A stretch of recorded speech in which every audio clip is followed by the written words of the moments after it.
ಲೋಕಸಭೆಯ ವಿರೋಧ ಪಕ್ಷದ ನಾಯಕ ರಾಹುಲ್ ಗಾಂಧಿ ಮೊನ್ನೆಯಿಂದ ಏನೇನೆಲ್ಲ ಮಾತನಾಡ್ತಾ ಇದ್ದಾರೆ, ಲೋಕಸಭೆಯಲ್ಲಿ ಆಡಳಿತ ಪಕ್ಷಕ್ಕೆ ಯಾವ ರೀತಿಯ ಕೌಂಟರ್ ಅನ್ನ ಕೊಡ್ತಾ ಇದ್ದಾರೆ, ಕೆಲವೊಂದು ವಿಚಾರಗಳನ್ನ ಗಟ್ಟಿಯಾಗಿ ಪ್ರಸ್ತಾಪವನ್ನ ಮಾಡ್ತಾ ಹೇಗೆ ಬಿಜೆಪಿಯನ್ನ ಸಿಕ್ಕಾಕ್ಸುವಂತ ಪ್ರಯತ್ನ ಮಾಡ್ತಾ ಇದ್ದಾರೆ ಅನ್ನುವಂಥದ್ದನ್ನೆಲ್ಲವನ್ನು ಕೂಡ ನೋಡ್ತಾ ಇದ್ವಿ. ಅದಕ್ಕೆ ಆಡಳಿತ ಪಕ್ಷದವರು ಕೂಡ ಅಷ್ಟೇ ಕೌಂಟರ್ ಅನ್ನ ಕೊಡ್ತಾ ಇದ್ದಾರೆ. ಇದೇ ಸಂದರ್ಭದಲ್ಲಿ ರಾಹುಲ್ ಗಾಂಧಿ ವಿರುದ್ಧ ಹಕ್ಕುಚ್ಯುತಿಯ ಅಸ್ತ್ರವನ್ನ ಪ್ರಯೋಗ ಮಾಡಲಾಗ್ತಾ ಇದೆ.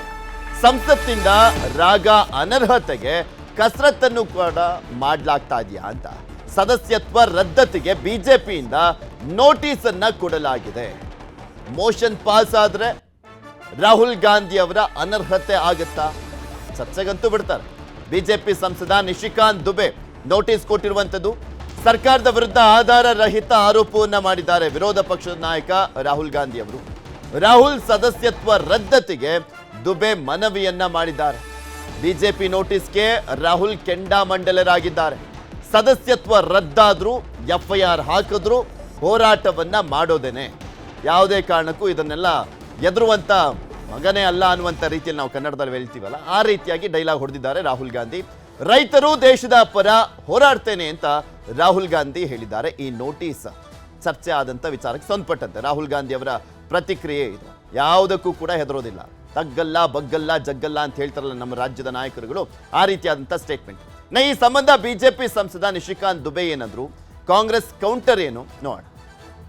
मैंने आज लोकसभा में जो है एक सब्सटेंसिव मोशन जो है मूव किया है राहुल गांधी जी के खिलाफ कि इस पर चर्चा हो और राहुल गांधी की सदस्यता खत्म हो और वो चुनाव लड़ने के लिए जिंदगी भर के लिए डिबार्ड हो. Big tamasha, which privilege? Rahul ji, broken which privilege? What was the issue of privilege motion? If they filed privilege motion, they tried to remove his membership last time. What happened? People elected more than vote than Modi ji. ಇದೆಲ್ಲ ವಿಚಾರಕ್ಕೆ ಸಂಬಂಧಪಟ್ಟಂತೆ ಚರ್ಚೆಯನ್ನ ಮಾಡ್ತಾ ಹೋಗೋಣ. ಪಟೇಲ್ರೆ, ಇಲ್ಲಿ ನೋಡ್ತಾ ಇದ್ವಿ, ಈಗ ಆಲ್ರೆಡಿ 2023 ಸಂದರ್ಭದಲ್ಲೂ ಒಂದ್ಸಲಿ ಅನರ್ಹತೆಯ ಭೀತಿಯನ್ನು ಎದುರಿಸಿದ್ರು ಸುಪ್ರೀಂ ಕೋರ್ಟ್ನಲ್ಲಿ. ಅದನ್ನು ಗೆದ್ಕೊಂಡ್ಬಂದ್ರು, ಮತ್ತೆ ಅವರ ಒಂದು ಸಂಸದ ಸ್ಥಾನ ರಿಸ್ಟೋರ್ ಆಯಿತು. ಈ ಬಾರಿ ಲೋಕಸಭೆಯಲ್ಲೇ ಚರ್ಚೆ ಆಗ್ತಾ ಇದೆ, ರದ್ದು ಮಾಡಬೇಕು ಅನ್ನುವಂಥ ನಿಟ್ಟಿನಲ್ಲಿ ಬಿಜೆಪಿಯವರು ಮೋಷನ್ ಪಾಸ್ ಮಾಡಿರುವಂಥದ್ದು. ಅಕಸ್ಮಾತ್ ಇದೇನಾದರೂ ಪಾಸ್ ಆಗಿ ಅಲ್ಲಿ ಚರ್ಚೆ ಆಗಿ ಅಕಸ್ಮಾತ್ ರದ್ದಾಯಿತು ಅಂತಲೇ ಅನ್ಕೊಳ್ಳೋಣ, ಇರ್ಲಾರ್ದಲ್ಲೇ ಇರುವೆ ಬಿಡ್ಕೊಂಡು ಅವರಿಗೆ ಅವರೇ ರಾಜಕೀಯವಾಗಿ ಲಾಭವನ್ನು ಮಾಡಿಕೊಟ್ಬಿಡೋ ಅಂತ ವೇದಿಕೆ ಅಥವಾ ಒಂದು ದಡ್ಡತನದ ಕೆಲಸವನ್ನು ಬಿಜೆಪಿಯವರು ಮಾಡ್ತಾರೆ ಅಂತ ಅನ್ಸುತ್ತಾ ನಿಮಗೆ? ಅಫ್ಕೋರ್ಸ್ ಪೃಥ್ವಿ, ಯಾಕಂತ ಹೇಳಿದ್ರೆ ಇಲ್ಲಿ ರಾಹುಲ್ ಗಾಂಧಿ ಅವ್ರನ್ನ ಮತ್ತು ವಿಪಕ್ಷಗಳನ್ನು ಭಯ ಹುಟ್ಟಿಸ್ಬೇಕಂತ ಏನೊಂದಷ್ಟು ಸ್ಟ್ರಾಟಜಿಯನ್ನು ಮಾಡಿರ್ತಕ್ಕಂಥದ್ದು ಇರುವಂಥದ್ದು. ಕಳೆದ 15 ವರ್ಷಗಳ ಹಿಂದಿನ ರಾಹುಲ್ ಬೇರೆ, ಇವತ್ತಿನ ರಾಹುಲ್ ಬೇರೆ. 15 ವರ್ಷಗಳ ಹಿಂದಿನ ರಾಹುಲ್ ಆಲೋಚನೆಗಳು ಬೇರೆ, ಅವರ ಸಿದ್ಧಾಂತಗಳು ಬೇರೆ. ಇವತ್ತಿನ ರಾಹುಲ್ ಗಾಂಧಿಯವರ ಆಲೋಚನೆ ಸಿದ್ಧಾಂತ ಭಾಳಷ್ಟು ಜನರನ್ನ ಸೆಳೆದಿರತಕ್ಕಂಥದ್ದು. ನಿಮಗೆ ಗೊತ್ತಿರಲಿ, ಒಂದು ಭಾರತ ಜೋಡೋ ಅಂತ ಯಾತ್ರೆಯನ್ನು ಭವಿಷ್ಯದಲ್ಲಿ ಯಾವೊಬ್ಬ ನಾಯಕರು ಕೂಡ ಇಡೀ ದೇಶವನ್ನು ಸುತ್ತಲಿಕ್ಕೆ ಸಾಧ್ಯವಿಲ್ಲ. ಇವತ್ತು ರಾಹುಲ್ ಗಾಂಧಿ ಹೇಳ್ಬೋದು, ಇಡೀ ದೇಶವನ್ನು ನೋಡಿದ್ದೀನಿ, ಭಾಷೆಯನ್ನು ನೋಡಿದ್ದೀನಿ, ಸಂಸ್ಕೃತಿಯನ್ನು ನೋಡಿದ್ದೀನಿ, ಜನರನ್ನು ನೋಡಿದ್ದೀನಿ, ಆಟ ಊಟ ಉಪಚಾರವನ್ನು ನೋಡಿದ್ದೀನಿ, ಭಾಷೆಯನ್ನು ನೋಡಿದ್ದೀನಿ, ಎಲ್ಲವನ್ನೂ ನಾನು ನೋಡಿದ್ದೀನಿ, ಬಡವನಿಂದ ಹಿಡಿದು ಬಲ್ಲಿದನವರೆಗೂ ನೋಡಿದ್ದೀನಿ ಅನ್ನೋದು ಒಂದು ಸಾಕ್ಷಿ ಪ್ರಜ್ಞೆಯನ್ನು ಉಳಿಸ್ಕೊಂಡು ಹೋಗಿದ್ದಾರೆ. ಯಾಕಂತ ಹೇಳಿದ್ರೆ ಈ ಭಾರತ್ ಜೋಡೋ ಯಾತ್ರೆ ಅಂಥದ್ದನ್ನು ಅವತ್ತೇ ಏನಾದರೂ ರಾಹುಲ್ ಗಾಂಧಿ ಏನಾದರೂ 15-20 ವರ್ಷದಿಂದ UPA ಸರ್ಕಾರದಲ್ಲಿ ಎಂಟ್ರಿ ಕೊಟ್ಟಂಥ ಸಂದರ್ಭದಲ್ಲಿ ಸಂಸದರಾಗಿ ಎಂಟ್ರಿ ಕೊಟ್ಟ ಸಂದರ್ಭ ಮಾಡಿದರೆ ಇವತ್ತು ರಾಹುಲ್ ಗಾಂಧಿ ಬಿಜೆಪಿಯವರ ಪಾಲನ್ನ, ಕೆಲವರ ಪಾಲನ್ನ ಪಪ್ಪು ಆಗ್ತಿರಲಿಲ್ಲ. ಬಹುಶಃ ರಾಹುಲ್ ಗಾಂಧಿ ಇವತ್ತು ಅವರ ಮಾತುಗಳು, ಅವ್ರು ಆಡ್ತಕ್ಕಂಥ ಮಾತುಗಳು ಮತ್ತು ಯುವಜನತೆ ಅದನ್ನು ರಿಸೀವ್ ಮಾಡ್ಕೊಳ್ತಿರ್ತಕ್ಕಂಥದ್ದು, ಭಾಳಷ್ಟು ಬದಲಾವಣೆ ಆಗಿರ್ತಕ್ಕಂಥದ್ದು ಕಣ್ಣು ಮುಂದೆ ಇರ್ತಕ್ಕಂಥದ್ದು. ಎಸ್, ಅಫ್ಕೋರ್ಸ್ ಈಗಾಗಲೇ ಒಂದು ವಿಚಾರದ ಬಗ್ಗೆ ಅಂತಾರಾಷ್ಟ್ರೀಯ ಮಟ್ಟದಲ್ಲಿ ಚರ್ಚೆ ನಡೀತಿರ್ತಕ್ಕಂಥದ್ದು, ಎಫ್ಸ್ಟೀನ್ ಫೈಲ್ ಬಗ್ಗೆ ಅಂತಾರಾಷ್ಟ್ರೀಯ ಮಟ್ಟದಲ್ಲಿ ಚರ್ಚೆಯನ್ನು ನಡೀತಿರ್ತಕ್ಕಂಥದ್ದು. ಒಂದು ಜವಾಬ್ದಾರಿ ಇರ್ತಕ್ಕಂಥ ಯಾವುದೇ ಸರ್ಕಾರ ಇರ್ತಕ್ಕಂಥದ್ದು, ಒಂದು ವೇಳೆ ನಮ್ಮ ದೇಶದ ವಿರುದ್ಧ ಸಂಚು ಮಾಡಿದರೆ, ನಮ್ಮ ದೇಶದ ಅತ್ಯುನ್ನತ ಸ್ಥಾನದಲ್ಲಿರೋರ ವಿರುದ್ಧ ಸಂಚು ಮಾಡಿದರೆ ಕೂಡಲೇ ಅಂತ ಈ ಸಂಬಂಧಪಟ್ಟಿಗೆ ಕ್ಲಾರಿಫಿಕೇಷನ್ ಕೊಟ್ಟು ಸಾಕ್ಷಿಯನ್ನು ಕೊಡಿ, ನೀವು ಈ ಥರ ಸಂಚು ಮಾಡೋ ಮುಖಾಂತರ ಒಂದು ವ್ಯವಸ್ಥೆಯನ್ನು ದೇಶದ ಅತ್ಯುನ್ನತ ನಾಯಕರ ವಿರುದ್ಧ ನೀವು ಸಂಚು ಮಾಡ್ತೀರಿ ಅಂತೇಳಿ ಪ್ರಶ್ನೆಯನ್ನು ಮಾಡಬೇಕಾಗಿರ್ತಕ್ಕಂಥದ್ದು ಜವಾಬ್ದಾರಿ ಕೂಡ ಇರ್ತಕ್ಕಂಥದ್ದು. ಮತ್ತು ಲೋಕಸಭೆ ಅಂತ ಹೇಳಿದರೆ ಆ ಲೋಕಸಭೆ ಅದಕ್ಕೆ ಅದರದ್ದೇ ಆದ ಪಾವಿತ್ರತೆ ಇರ್ತಕ್ಕಂಥದ್ದು. ಸರಿ, ಈಗ ನೀವು ಸೋನಿಯಾ ಗಾಂಧಿಯವರು ಇಟಲಿಯ ಬದುಕಿನ ಬಗ್ಗೆ ಆರೋಪವನ್ನು ಮಾಡ್ತಾರೆ, ರಾಹುಲ್ ಗಾಂಧಿ ಅಲ್ಲೆಲ್ಲೋ ಡ್ಯಾನ್ಸ್ ಮಾಡಿದೆ ಅಂತೇಳಿ ಆರೋಪವನ್ನು ಮಾಡ್ತಾರೆ. ಹಾಗಾದರೆ ಎಲ್ಲ ಆರೋಪಗಳಿಗೆ ಸಾಕ್ಷಿಗಳಿದೆಯಾ? ಇಲ್ಲ. ನೀವು ಲೋಕಸಭೆ ಅಂತ ಹೇಳಿದರೆ ಪರಸ್ಪರ ಚರ್ಚೆ ಮತ್ತು ವಾಗ್ವಾದ, ಪ್ರತಿವಾದ ಮತ್ತು ಅಂತಿಮವಾಗಿ ಅಂತಿಮ ರೂಪ ಅಂದರೆ ಒಂದು ತಾರ್ಕಿಕ ಅಂತ್ಯಕ್ಕೆ ಬರಬೇಕಂತ ಹೇಳಿ ಇರ್ತಕ್ಕಂಥದ್ದು. ನಿಮಗೆ ಗೊತ್ತಿರಲಿ, ಈ ಹಿಂದೆ ಕೂಡ ಹಕ್ಕುಚ್ಯುತಿ ಮಂಡಿಸ್ತಾರೆ. ಇಲ್ಲ, ಇದು ತಪ್ಪು, ಸದನಕ್ಕೆ ತಪ್ಪು ಮಾಹಿತಿಯನ್ನು ಕೊಡ್ತಾರೆ, ತಪ್ಪು ಸಂದೇಶವನ್ನು ಕೊಡ್ತಾ ಇದ್ದಾರೆ, ಸದನವನ್ನು ತಪ್ಪು ದಾರಿಗೆ ಹೇಳ್ತಿದ್ದಾರೆ ಅಂತ ಹಕ್ಕುಚ್ಯುತಿ ಮಂಡಿಸಲಿಕ್ಕೆ ನಿಶಿಕಾಂತ್ ದುಬೆ ಅವರು ಮುಂದಾಗಿದ್ರು. ಆದರೆ ಎಲ್ಲೊಂದು ಕಡೆ ನೀವು ಹೇಳ್ದಂಗೆ ಅವರಿಗೆ ಇನ್ನೂ ಒಂದು ಗ್ರೇಟ್ ಐಡಿಯಾ ಥರ ಕೊಟ್ಟು ಅವ್ರನ್ನ ವಸ್ತು ನಿರ್ಣಯ ಮಂಡನೆಯನ್ನು ಮಾಡಲಿಕ್ಕೆ ಈಗಾಗಲೇ ನೋಟಿಸನ್ನು ಕೊಟ್ಟಿರ್ತಕ್ಕಂಥದ್ದು. ಎಸ್, ಅಫ್ಕೋರ್ಸ್ ಅದರಲ್ಲಿ ಆ ಮಂಡನೆ ನಿಲುವಳಿಯಲ್ಲಿ ಇರ್ತಕ್ಕಂಥದ್ದು ಸರೋಸ್ ಫೌಂಡೇಶನ್ ಇರ್ತಕ್ಕಂಥದ್ದು, USAID ಫೌಂಡೇಶನ್ ಇರ್ತಕ್ಕಂಥದ್ದು, ಈ ಎಲ್ಲ ಫೌಂಡೇಶನ್ಗಳು ಭಾರತದ ವಿರುದ್ಧ ಯಾವಾಗಲೂ ಕೂಡ ಆಂತರಿಕವಾಗಿ ಭಾರತದ ವಿರುದ್ಧ ಸಂಚು ಮಾಡ್ತಿದ್ದಾರೆ. ಇದರ ಭಾಗಿಯಾಗಿ ರಾಹುಲ್ ಗಾಂಧಿ ಅವರಿದ್ದಾರೆ. ಹಾಗಾಗಿ ಅಮೆರಿಕ ಪ್ರವಾಸ, ಕಾಂಬೋಡಿಯಾ ಪ್ರವಾಸ, ಥೈಲ್ಯಾಂಡ್ ಪ್ರವಾಸವನ್ನು ಮಾಡ್ತಿದ್ದಾರೆ ಅಂತ ಒಂದು ಆರೋಪವನ್ನು, ಗಂಭೀರ ಆರೋಪವನ್ನು ಮಾಡಿರ್ತಕ್ಕಂಥದ್ದು. ರಾಹುಲ್ ಗಾಂಧಿ ಇವತ್ತಿನ ರಾಹುಲ್ ಗಾಂಧಿ ಅಷ್ಟು ದಡ್ಡ ಅಲ್ಲ, ಅಷ್ಟು ಮೂರ್ಖ ಅಲ್ಲ ಅನ್ನೋದು ಕೂಡ ಇಲ್ಲಿ ವಸ್ತುನಿಷ್ಠೆ ವಿಚಾರ ಇರ್ತಕ್ಕಂಥದ್ದು. ಎಸ್, MM ನರವಣೆ ಪುಸ್ತಕದ ಬಗ್ಗೆ ಚರ್ಚೆ ಆಗ್ತಿರ್ತಕ್ಕಂಥದ್ದು ಆಯಿತು. MM ನರವಣೆ ಪುಸ್ತಕ ಚರ್ಚೆ ಆಗ್ತಿದ್ದ ಅಪ್ರಕಟಿತ ಪುಸ್ತಕ ಅಂತ ಒಂದು ಕಡೆ ಹೇಳಲಾಗ್ತಿರ್ತಕ್ಕಂಥದ್ದು, ಮತ್ತೊಂದು ಕಡೆ ಯಾವ ಅಮೆಜಾನ್ನಲ್ಲಿ ಪುಸ್ತಕ ದೊರೆಯುತ್ತೆ ಅಂತ ಹಾಕಿದ್ರು, ಮತ್ತೊಂದು ಕಡೆ ಪೆಂಗ್ವಿನ್ ಪ್ರಕಟಣೆ ಮಾಡಿಲ್ಲ ಅಂತ ಹೇಳ್ತಿರ್ತಕ್ಕಂಥದ್ದು. ಇನ್ನು MM ನರವಣೆ ಸ್ವತಃ ಪುಸ್ತಕ ಬರೆದಂಥ MM ನರವಣೆ ಟ್ವೀಟ್ ಮಾಡ್ತಾರೆ, ನನ್ನ ಪುಸ್ತಕ ಅಮೆಜಾನ್ ಲಭ್ಯ ಇದೆ ಅಂತ ಹೇಳ್ತಿರ್ತಕ್ಕಂಥದ್ದು. ಇದು ಒಂದು ಭಾಗ. ಗಾಲ್ವಾನ್ದು ವಿಚಾರ ಈಗಾಗಲೇ ಕಳೆದ ಅನೇಕ ವರ್ಷಗಳಿಂದ ದೊಡ್ಡ ಚರ್ಚೆ ಆಗ್ತಿರ್ತಕ್ಕಂಥದ್ದು. ಚೀನಾ ಅವತ್ತು ನಡೆದುಕೊಂಡ ರೀತಿ, ಭಾರತ ನಡೆದುಕೊಂಡ ರೀತಿ, ಇವೆಲ್ಲವೂ ಕೂಡ ನಮ್ಮ ಕಣ್ಣು ಮುಂದೆ ಇರ್ತಕ್ಕಂಥದ್ದು. ಇನ್ನು ಲೋಕಸಭೆಯ ವಿಪಕ್ಷ ನಾಯಕ ರಾಹುಲ್ ಗಾಂಧಿ ಎತ್ತಿರ್ತಕ್ಕಂಥ ಪ್ರಶ್ನೆಗೆ ಬಹುಶಃ ನಿಶಿಕಾಂತ್ ದುಬೆ ಮತ್ತು ಸ್ನೇಹಿತರು ಅದು ಸುಳ್ಳಾಗಿದ್ದರೆ, ಸತ್ಯಕ್ಕೆ ದೂರವಾಗಿದ್ದರೆ ತಿರುಗೇಟನ್ನು ಕೊಡುವಂಥ ಪ್ರಯತ್ನವನ್ನು ಮಾಡ್ಬೋಯಿತು. ಬಹುಶಃ ಈಗ ರಾಹುಲ್ ಗಾಂಧಿ ಪೊಸಿಷನ್ ಇರ್ತಕ್ಕಂಥದ್ದು ಲೋಕಸಭೆಯ ವಿಪಕ್ಷ ನಾಯಕ. ನಾವು ಹೇಗೆ ವಿರೋಧ ಪಕ್ಷವನ್ನು ಸ್ಯಾಡೋ ಅಂತ ಕರಿತೀವಿ, ಸ್ಯಾಡೋ CM, ಸ್ಯಾಡೋ PM ಅಂತ ಕರಿತೀವಿ, ಅದೇ ರೀತಿ ಆತ ಲೋಕಸಭೆ ವಿಪಕ್ಷ ನಾಯಕ ಆಗಿರ್ತಕ್ಕಂಥದ್ದು. ರಾಹುಲ್ ಗಾಂಧಿ ಅವರಿಗೆ ವಸ್ತುನಿಷ್ಠ ನಿರ್ಣಯನ ಮಂಡನೆಗೆ ಇವತ್ತು ಕೊಟ್ಟಿರ್ತಕ್ಕಂಥದ್ದು. ಎಸ್, ಅಫ್ಕೋರ್ಸ್ ಒಂದು ವೇಳೆ ನಿರ್ಣಯವನ್ನು ಸ್ಪೀಕರ್ ಅವರಿಗೆ ಪರಮಾಧಿಕಾರ ಇರ್ತಕ್ಕಂಥದ್ದು.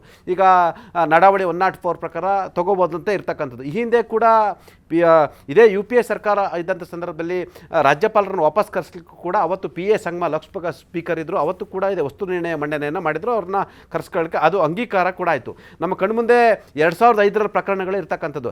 ಕಾಸಿಗಾಗಿ, ಯಾರ ಉದ್ಯಮಿಗಳಿಗೆ ಅನುಕೂಲಕ್ಕಾಗಿ ಕಾಸಿಗಾಗಿ ಪ್ರಶ್ನೆಗಳನ್ನು ತೆಗೆದುಕೊಂಡು ಪ್ರಶ್ನೆ ಕೇಳಿದ ಪ್ರೂವ್ ಆಯಿತು. ಅವತ್ತು ಕೂಡ ಸಂಸದರು ಅನರ್ಹ ಆದರು. ಕಳೆದ ಸಂಸತ್ನಲ್ಲಿ ಕಳೆದ ಲೋಕಸಭೆಯಲ್ಲಿ ಕೂಡ ನಮ್ಮ ಕಣ್ಮುಂದೆ ವೆಸ್ಟ್ ಬೆಂಗಾಲ್ನ MP ಕೂಡ ಅನರ್ಹತೆಯನ್ನು ಮಾಡಿದರು. ಇವೆಲ್ಲವೂ ಕಣ್ಮುಂದೆ ಇರ್ತಕ್ಕಂಥ. ಆದರೆ ಈಗ ಪ್ರಶ್ನೆ ಎದ್ದಿರ್ತಕ್ಕಂಥದ್ದು, ರಾಹುಲ್ ಗಾಂಧಿ ಲೋಕಸಭೆಯ ವಿಪಕ್ಷ ನಾಯಕ, ಸಾಮಾನ್ಯ ಆರ್ಡಿನರಿ MP ಅಲ್ಲ. ಆತ ಈ ದೇಶದ ಲೋಕಸಭೆಯ ವಿಪಕ್ಷ ನಾಯಕರಾಗಿರ್ತಕ್ಕಂಥದ್ದು ಮತ್ತು ಕಾಂಗ್ರೆಸ್ನ ಅತ್ಯುನ್ನತ ಪರಮೋಚ್ಚ ನಾಯಕ ಕೂಡ ಆಗಿರ್ತಕ್ಕಂಥದ್ದು.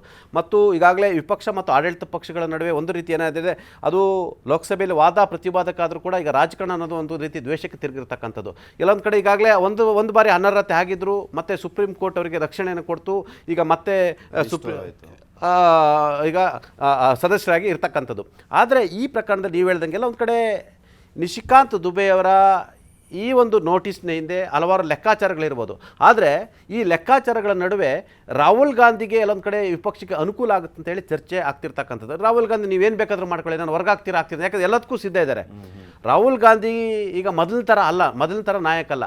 ನಾನು ದೇಶದ ಜನರ ಜೊತೆ ಹೋಗ್ತೀನಿ, ದೇಶದ ಜನರಿಗೆ ತಿಳಿಸ್ತೀನಿ ಅಂತ ಹೇಳ್ತಾರೆ. ಇವತ್ತು ನೋಡಿ, ಅದೊಂದು ನೋಟಿಸ್ನಿಂದ ಇವತ್ತು ಗೂಗಲ್ನಲ್ಲಿ ಏನು ನೋಟಿಸ್ ಯಾಕೆ ಕೊಟ್ಟರು, ನೋಟಿಸ್ ಹಿಂದೆ ಅಂತೇಳಿ ಕೋಟ್ಯಾಂತರ ಸರ್ಚ್ಗಳು ಮಾಡ್ತಿದ್ದಾರೆ. ತುಂಬ ಜನರು ವಿಶೇಷವಾಗಿ ಕುತೂಹಲಕ್ಕಿದೆ ಎಡೆ ಮಾಡಿಕೊಟ್ಟಿರ್ತಕ್ಕಂಥ. ಯಾರು ಎಡೆ ಮಾಡಿಕೊಟ್ಟಿದ್ದು? ನಿಶಿಕಾಂತ್ ದುಬೆ ಅಂತವರು ಮಾಡಿಕೊಟ್ಟಿರ್ತಕ್ಕಂಥ. ಲೋಕಸಭೆಯಲ್ಲಿ ಜವಾಬ್ದಾರಿಯಾದಂಥ ರಾಹುಲ್ ಗಾಂಧಿಯವರು ಕೂಡ ಒಂದಷ್ಟು ಪ್ರಶ್ನೆಗಳನ್ನ ಕೇಳಬೇಕಾಗಿರ್ತಕ್ಕಂಥದ್ದು. ಯಾಕಂತ ಹೇಳಿದ್ರೆ ಕೆಲವೊಂದು ವಿಚಾರಗಳನ್ನ ಎತ್ತುವಾಗ ದೇಶದ ಪ್ರಧಾನಿ ವಿಚಾರ ಸಂದರ್ಭದಲ್ಲಿ ಮತ್ತು ವಿದೇಶಕ್ಕೆ ಹೋದಂಥ ಸಂದರ್ಭದಲ್ಲಿ ದೇಶದ ವಿರುದ್ಧ, ಅಂದರೆ ದೇಶದ ಆಡಳಿತ ವ್ಯವಸ್ಥೆಯ ವಿರುದ್ಧ, ಪ್ರಧಾನಿ ವಿರುದ್ಧ, ಒಂದು ವ್ಯವಸ್ಥೆ ವಿರುದ್ಧ ಮಾತನಾಡಬಾರ್ದು ಅಂತ. ಯಾರು ಕೂಡ ನಮ್ಮ ದೇಶದ ವಿಚಾರವನ್ನು ನಾವು ಹೋಗಿ ನಮ್ಮನೆ ವಿಚಾರವನ್ನು ಪಕ್ಕದ ಮನೇಲಿ ನಾವು ಮಾತಾಡ್ತಿದ್ವಿ ಅಂತ ಹೇಳಿದ್ರೆ ನಾವು ನಮ್ಮನೆ ವಿರೋಧಿ ಅಂತ ಹೇಳ್ತಿರ್ತಕ್ಕಂಥದ್ದು. ರಾಹುಲ್ ಗಾಂಧಿಗೆ ಚರ್ಚೆ ಮಾಡಲಿಕ್ಕೆ ಈ ದೇಶದ ಜನರಿದ್ದಾರೆ, ಈ ದೇಶದ ಸಾರ್ವಜನಿಕ ವ್ಯವಸ್ಥೆ ಇದೆ, ಲೋಕಸಭೆ ಇದೆ, ಮಾಧ್ಯಮಗಳಿದ್ದಾವೆ ಮತ್ತು ಸಾಮಾಜಿಕ ಮಾಧ್ಯಮಗಳಿದ್ದಾವೆ. ಅದನ್ನು ಬಿಟ್ಟು ನೀವು ಎಲ್ಲೊಂದು ಕಡೆ ಅಮೆರಿಕದಲ್ಲಿ ಹೋಗಿ ಚರ್ಚೆ ಮಾಡ್ತೀರಾ, ಕಾಂಬೋಡಿಯಾದಲ್ಲಿ ಹೋಗಿ ಚರ್ಚೆ ಮಾಡ್ತೀರಾ, ಥೈಲ್ಯಾಂಡಲ್ಲಿ ಹೋಗಿ ಚರ್ಚೆ ಮಾಡ್ತೀರಾ, UK ಹೋಗಿ ಚರ್ಚೆ ಮಾಡ್ತೀರಾ,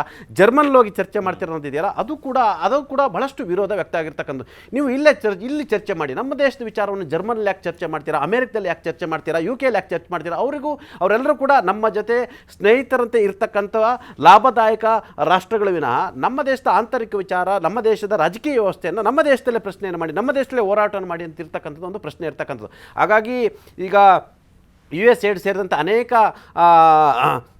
ಸಂಸ್ಥೆಗಳು NGOಗಳ ಮುಖಾಂತರ ಎಲ್ಲ ಒಂದು ಕಡೆ ಭಾರತ ವಿರುದ್ಧ ಸಂಚು ಮಾಡ್ತಿದ್ದಾವೆ. ಈ ಸಂಚಿನ ಭಾಗಿಯಾಗಿ ರಾಹುಲ್ ಗಾಂಧಿ ಇದ್ದಾರೆ ಅಂತೇಳಿ ಒಂದು ನೋಟಿಸ್ನಲ್ಲಿ ಕೂಡ ಕೊಟ್ಟಿರ್ತಕ್ಕಂಥದ್ದು. ಇನ್ನು MM ನರವಣೆ ಪುಸ್ತಕದ ವಿಚಾರ, ಎಫ್ಸ್ಟೈನ್ ವಿಚಾರ ಮತ್ತು ಅಮೆರಿಕ ಇಂಡಿಯಾ ವ್ಯಾಪಾರದ ಬಗ್ಗೆ ಇರ್ತಕ್ಕಂಥದ್ದು. ಎಸ್, ಒಬ್ಬ ಲೋಕಸಭೆ ವಿಪಕ್ಷ ನಾಯಕಾಗಿ ಈ ದೇಶದ ಯಾವುದೇ ಇನ್ನೊಂದು ದೇಶದ ವ್ಯಾಪಾರ ಒಪ್ಪಂದವನ್ನು ಮಾಡಬೇಕು, ಅದು ಟ್ರಾನ್ಸ್ಪರೆನ್ಸಿ ಇರಬೇಕಂತ ಕೇಳೋದ್ರಲ್ಲಿ ತಪ್ಪೇನಿಲ್ಲ. ಯಾಕಂತೇಳಿ ಈ ದೇಶದ ರೈತರ ಭವಿಷ್ಯ, ಈ ದೇಶದ ಕಾರ್ಮಿಕರ ಭವಿಷ್ಯ, ಈ ದೇಶದ ಜನರ ಭವಿಷ್ಯ, ಈ ದೇಶದ ಆರ್ಥಿಕತೆಯ ಭವಿಷ್ಯ. ನಾವು ಅಮೆರಿಕ ಅಂತ ರಾಷ್ಟ್ರಗಳು ಟ್ಯಾಕ್ಸ್ ಟೆರರಿಸಮ್ ಮಾಡೋ ಮುಖಾಂತರ ವ್ಯಾಪಾರಿ ಬುದ್ಧಿಯಿಂದ ಸ್ನೇಹ ಮಾಡ್ತವಿನ ಅವರ ಮೊದಲನೇ ಉದ್ದೇಶವೇ ವ್ಯಾಪಾರಿ ಬುದ್ಧಿ. ಹಾಗಾಗಿ ಇಂಥ ವಿಚಾರಗಳಲ್ಲಿ ನಾವು ಕೂಡ ಎಚ್ಚರಿಕೆಯಿಂದ ಇರಬೇಕು. ಮತ್ತು ಅದು ಪ್ರಶ್ನೆ ಮಾಡಿದ್ರೆ ಎಷ್ಟು ಮಟ್ಟಿಗೆ ಸರಿ ತಪ್ಪು ಆಗದ ಪ್ರಶ್ನೆ ಮಾಡೋಂಗಿಲ್ಲ ಅಂತೇಳಿ ಇನ್ನೂ ಹೊಸ ಪ್ರಶ್ನೆ ಉದ್ಭವ ಆಗಿರ್ತಕ್ಕಂಥದ್ದು. ಎಸ್, ಈ ವಿಚಾರದಲ್ಲಿ ನಿಶಿಕಾಂತ್ ದುಬೆ ಅವರ ನೋಟಿಸನ್ನು, ನಿಲುವಳಿಯನ್ನು ಸ್ಪೀಕರ್ ಅವರು ಅದನ್ನ ಪರಿಗಣಿಸಿದರೆ ಏನಾಗುತ್ತೆ ಅನ್ನೋದು ಕೂಡ ಚರ್ಚೆ ಇರ್ತಕ್ಕಂಥ. ಎಸ್, ಅದಕ್ಕೆ ಸಾಕ್ಷಿಗಳು ಕೊಡಬೇಕು. ಮೊದಲೇ ರಾಹುಲ್ ಗಾಂಧಿ ಅವರು ಪ್ರಜಾಪ್ರಭುತ್ವವನ್ನು ಹತ್ತಿಕ್ಕುವಂತ ಕೆಲಸವನ್ನ ಇವರು ಮಾಡ್ತಾ ಇದ್ದಾರೆ, ಸಂವಿಧಾನವನ್ನ ಬದಲಾವಣೆ ಮಾಡ್ಲಿಕ್ಕೆ ಮುಂದಾಗ್ತಾ ಇದ್ದಾರೆ ಅಂತೆಲ್ಲ ಆರೋಪನೆ ಮಾಡ್ತಾ ಇದ್ರು. ಹಾಗೆ ಒಂದು ಬುಕ್ಕನ್ನ ಇಟ್ಕೊಂಡು ಓಡಾಡ್ತಾ ಇರ್ತಾರೆ, ಯಾವಾಗಲೂ ಅದನ್ನು ಶೋ ಮಾಡುವಂತ ನೋಡಿದ್ವಿ. ಇಂತಹ ವಿಚಾರ ಚರ್ಚೆ ಬಂದಂತ ಸಂದರ್ಭದಲ್ಲಿ ಆಟೋಮೆಟಿಕಲಿ ಅವರೇ ಅಡ್ವಾಂಟೇಜ್ ತೆಗೆದುಕೊಳ್ಳೋದಕ್ಕೆ ವಿರೋಧ ಪಕ್ಷವನ್ನ ತುಳಿಯುವಂತ ಕೆಲಸವನ್ನ ಮಾಡ್ತಾ ಇದ್ದಾರೆ ಅಂತ ಹೇಳ್ಕೊಳ್ಳಿಕ್ಕೆ ಒಂದು ಒಳ್ಳೆ ಅವಕಾಶ ಸಿಕ್ಕಂತಾಗುತ್ತೆ ಅಂತ. ಎಲ್ಲ ಒಂದು ಕಡೆ ರಾಹುಲ್ ಗಾಂಧಿ ಅವರ 15 ವರ್ಷದ ರಾಹುಲ್ ಗಾಂಧಿ ಅಲ್ಲ, ಅವರೆಲ್ಲ ಯಾವ ಮನುಷ್ಯನ ಅಂಡರ್ ಎಸ್ಟಿಮೇಟ್ ಮಾಡಬಾರ್ದು. ಪ್ರತಿಯೊಬ್ಬನು ಕೂಡ ಹೇಳ್ತಾರೆ, ತುಂಬ ಜನ ಹೇಳ್ತಿದ್ದಾರೆ ಆಯಿತಾ, ಒಂದು ಕಲ್ಲಿಗೆ ಉಳಿಯೇಟು ಬಿದ್ದು ಬಿದ್ದು ಬಿದ್ದು ಅದು ವಿಗ್ರಹ ಆಗೋದು ಅಂತೇಳಿ ಆಯಿತಾ. ಎಲ್ಲದಕ್ಕೂ ಆತ ಮೊದಲಿನ ರಾಜಕಾರಣಿ ಅಲ್ಲ, ಪ್ರಬುದ್ಧ ರಾಜಕಾರಣಿಯಾಗಿ ಮಾರ್ಪಾಡಾಗಿದ್ದಾರೆ. ನೀವು ಲೋಕಸಭೆಯಲ್ಲಿ ಅನೇಕ ಈ ಹಿಂದಿನ 15 ವರ್ಷದ ಸ್ಪೀಚ್ ನೋಡಿದರೆ ರಾಹುಲ್ ಗಾಂಧಿ ಅಫ್ಕೋರ್ಸ್ BJPಯವರು ಕೆಲವರು ಆರೋಪ ಮಾಡೋ ರೀತಿಯಲ್ಲಿ ಪಪ್ಪು ರೀತಿಯಲ್ಲಿ ಬಿಹೇವ್ ಮಾಡ್ತಿದ್ರು. ಆದರೆ ಇವತ್ತು ಆತ ಮಾತಾಡ್ತಿರೋ ಪ್ರಶ್ನೆಗಳು ಎತ್ತಿರ್ತಕ್ಕಂಥ ಪ್ರಶ್ನೆಗಳನ್ನು ಜನಸಾಮಾನ್ಯರು ಕೂಡ ಪ್ರಶ್ನೆ ಮಾಡುವಂಥ ಸ್ಥಿತಿಗೆ ತಂದಿಟ್ಟಿದ್ದಾರೆ. ಒಬ್ಬ ಲೋಕಸಭೆಯ ವಿಪಕ್ಷ ನಾಯಕನಾಗಿ ತಾನು ಏನು ಮಾತನಾಡಬೇಕು, ಏನು ಪ್ರಶ್ನೆ ಮಾಡಬೇಕು ಅನ್ನೋದು ಕೂಡ ಆತನಿಗೆ ಅರಿವುಂಟು. ಆದರೆ ಈ ಸಂದರ್ಭದಲ್ಲಿ MM ನರವಣೆ ಪುಸ್ತಕ ಬೇಕಿತ್ತಂತ ಚರ್ಚೆ ಕೂಡ ಇರ್ತಕ್ಕಂಥದ್ದು, ಪರ ವಿರೋಧ ಇದ್ದಿದೆ. ಆದರೆ ಒಬ್ಬ ಲೋಕಸಭೆಯ ವಿಪಕ್ಷ ನಾಯಕನ ಮೇಲೆ ವಸ್ತುನಿಷ್ಠ ನಿರ್ಣಯವನ್ನು ಮಂಡಿಸುವ ಮುಖಾಂತರ ನೀವು ಹೇಳಿದಾಗೆ ಮೊದಲೇ ಗಂಭೀರ ಆರೋಪವನ್ನು ಮಾಡ್ತಾರೆ, ಸಾಂವಿಧಾನಿಕ ಕಗ್ಗೊಲೆ ಮಾಡ್ತಿದ್ದಾರೆ, ಪ್ರಜಾಪ್ರಭುತ್ವವನ್ನು ಬೀದಿಗಿಟ್ಟಿದ್ದಾರೆ, ಅಮೆರಿಕದ ಸರೆಂಡರ್ ಆಗಿದ್ದಾರೆ ಅನ್ನೋ ಒಂದು ಗಂಭೀರ ಆರೋಪಗಳಿರ್ತಕ್ಕಂಥದ್ದು. ಜೊತೆಗೆ ದೇಶ ವಿರೋಧಿ ರಾಹುಲ್ ಅನ್ನೋ ಒಂದು ಆರೋಪಗಳಿರ್ತಕ್ಕಂಥದ್ದು. ಈ ಆರೋಪದ ನಡುವೆ ಕೂಡ ರಾಹುಲ್ ಗಾಂಧಿ ವಿರುದ್ಧ ವಸ್ತುನಿಷ್ಠ ನಿರ್ಣಯವನ್ನು ಈಗಾಗಲೇ ನೋಟಿಸನ್ನು ಕೊಟ್ಟಿರ್ತಕ್ಕಂಥದ್ದು ಬಹುಶಃ ಈ ದೇಶದಲ್ಲಿ ಅತಿ ದೊಡ್ಡ ಚರ್ಚೆಗೆ ಎಡೆ ಮಾಡಿಕೊಡುತ್ತೆ. ಆ ಮುಖಾಂತರ ರಾಹುಲ್ ಗಾಂಧಿ ಒಂದು ವೇಳೆ ಸ್ಪೀಕರ್ ಅವರು ಅದನ್ನು ಸ್ವೀಕರಿಸಿ ಅದನ್ನು ಸಂಸತ್ನಲ್ಲಿ ಚರ್ಚೆಗೆ ಅವಕಾಶವನ್ನು ಕೊಟ್ಟು ಒಂದು ವೇಳೆ ಅಂಥದ್ದೇನಾದರೂ ನಡೆದರೆ ಬಹುಶಃ ಇದು ಬೇರೆ ರೀತಿಯ ರಾಜಕಾರಣಕ್ಕೆ ಹೊಸ ಭಾಷೆಯನ್ನು ಬರಲಿಕ್ಕೆ ಅನುಕೂಲ ಆಗುತ್ತೆ ಮತ್ತು ಬೇರೆ ರೀತಿಯ ಸಂದೇಶ ಕೂಡ ರವಾನೆ ಆಗುತ್ತೆ. ಇದನ್ನು ಯಾವ ರೀತಿ ಭಾರತೀಯ ಜನತಾ ಪಕ್ಷ NDA ಸರ್ಕಾರ ರಿಸೀವ್ ಮಾಡುತ್ತೆ, ನಿಶಿಕಾಂತ್ ದುಬೆಯನ್ನ ನೋಟಿಸನ್ನು ಸ್ಪೀಕರ್ ಅದನ್ನು ಪರಿಗಣಿಸಿ ಮುಂದೇನು ಮಾಡ್ತಾರೆ ಅನ್ನೋದು ಕೂಡ ಸದ್ಯದ ಕುತೂಹಲ. ಪರಿಗಣಿಸಿದ್ರೆ ಏನಾಗುತ್ತೆ, ಏನಾಗಬಹುದು ಅನ್ನುವಂಥದ್ರ ಬಗ್ಗೆ ಈಗ ಆಲ್ರೆಡಿ ಒಂದು ಹಂತದಲ್ಲಂತೂ ಚರ್ಚೆ ಮಾಡಿರ್ತಾರೆ. ಅದೆಷ್ಟು ಮಟ್ಟಿಗೆ, ಯಾಕೆಂದ್ರೆ ಕಾನೂನು ಸಂವಿಧಾನ ಏನೇ ಹೇಳಿದ್ರು ಕೂಡ ರಾಜಕೀಯವಾಗಿ ಒಂದೊಂದು ವಿಚಾರಗಳು ಎಷ್ಟು ಮಟ್ಟಿಗೆ ಟರ್ನಿಂಗ್ ಪಾಯಿಂಟ್ ಆಗಬಹುದು ಅನ್ನುವಂಥದ್ರ ಬಗ್ಗೆ ಆಯ್ತು. ಒಂದು ವೇಳೆ ಆಯ್ತು ಅವ್ರನ್ನ ಈಗ ನಥಿಂಗ್ ಬಟ್ ಇದು ಉನ್ನತಾಧಿಕಾರ ಸ್ಥಾನದಲ್ಲಿದ್ದಂಥವ್ರ ಮೇಲೆ ದೋಷಾರೋಪ ಪಟ್ಟಿ ಕೊಡುವಂಥದ್ದು, ಇದು ಸಬ್ಸ್ಟ್ಯಾನ್ಸಿಯಲ್ ಮೋಷನ್ ಅಂತಲೇ ಕರಿತಕ್ಕಂಥದ್ದು. ಆದರೆ ಒಂದು ವೇಳೆ ಆಯಿತು ರಾಹುಲ್ ಗಾಂಧಿಯವರಿಗೆ ಸಂಸತ್ ಸದಸ್ಯರಿಂದ ಅನರ್ಹತೆ ಮಾಡಲೇಬೇಕು ಅಂತೇಳಿ ಹಠ ತೊಟ್ಟು ಪಣ ತೊಟ್ಟು, ಯಾಕಂದರೆ ಅವರಿಗೆ ಬಹುಮತ ಇರ್ತಕ್ಕಂಥದ್ದು. ಹಾಗಾಗಿ ಅಂಥದ್ದು ಏನಾದರೂ ನಡೆದರೆ ಈ ದೇಶದ ಸುಪ್ರೀಂ ಕೋರ್ಟಿಗೆ ಹೋಗ್ತಾರೆ ರಾಹುಲ್ ಗಾಂಧಿಯವರು. ಸುಪ್ರೀಂ ಕೋರ್ಟ್ ಕೂಡ ಹಳೆದು ತೂಗಿ ಮಾಡ್ತಾರೆ, ಯಾಕಂದರೆ ಆತ ಲೋಕಸಭೆ ವಿಪಕ್ಷ ನಾಯಕ. ಹಾಗಾಗಿ ಅಲ್ಲೇನಾದರೂ ಮುಂದೆ ಏನು ಬೇಕಾದ್ರೂ ಆಗ್ಬೋದು. ಬಟ್ ದೇಶಾದ್ಯಂತ ಅತಿ ದೊಡ್ಡ ಚರ್ಚೆಗೆ ಇದು ಎಡೆ ಮಾಡಿಕೊಡುತ್ತೆ. ಏನಾಗಾದರೆ MM ನರವಣೆ ಪುಸ್ತಕದೇನು, ಆ ಫೈಲ್ ಅಂದರೆ ಏನು, ಅಮೆರಿಕ ಇಂಡಿಯಾ ಡೀಲ್ ಏನು, ಅಥವಾ ದೇಶದ್ರೋಹಿ ದೇಶದ ವಿರುದ್ಧ ಸುಳ್ಳು ಸುದ್ದಿ ಹಬ್ಬಿಸ್ತಕ್ಕಂಥ ಸಂಚು ಮಾಡ್ತಕ್ಕಂಥ ಸಂಸ್ಥೆಗಳ ಜೊತೆ ರಾಹುಲ್ ಗಾಂಧಿ ನಿಜವಾಗ್ಲೂ ಅವ್ರ ಜೊತೆ ಸೇರಿಕೊಂಡು US ಬೇರೆ ಬೇರೆ ಕಡೆ ಪ್ರವಾಸ ಹೋದ್ರ, ಇವೆಲ್ಲವೂ ಕೂಡ ದೊಡ್ಡ ಮಟ್ಟದ ದೇಶದಲ್ಲಿ ಆಂತರಿಕವಾಗಿ ಮತ್ತು ಬಹಿರಂಗವಾಗಿ ಚರ್ಚೆಗೆ ಮತ್ತು ಸಾರ್ವಜನಿಕ ಡೊಮೇನಿಗೆ ಎಡೆ ಮಾಡಿಕೊಡುತ್ತೆ.